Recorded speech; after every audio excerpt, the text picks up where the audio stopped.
presenting one of our favorite fruits, avocado. Now we're gonna eat this very nutritious food today.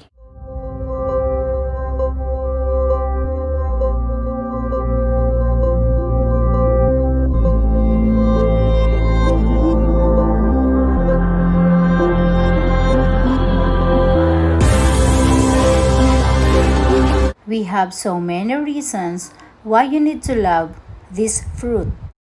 Boasting of some 20 minerals and vitamins, avocados are one of the most nutritious fruits known to mankind. In fact, its high nutritive profile has also earned the fruit the title of the olive oil of the Americas. Here are some more benefits of avocados you may not have known. It is creamy, it is rich, and it's earthy.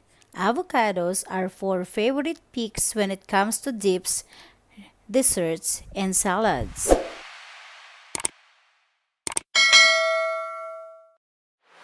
Avocado health benefits. First, anti-inflammatory properties. Second, regulates blood pressure. Third, good for heart. Fourth, boost fertility. Fifth, good for eyes. Sixth, good source of folate. Seventh, improve digestion. Eighth, powerhouse of nutrients. Ninth, avocado benefits for weight loss. 10th, help absorb nutrients. 11th, keep the skin healthy. To make it more creamy, we put milk on it, and also sugar and ice to make it more refreshing.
If you find that this video is informative, kindly like, share, and subscribe.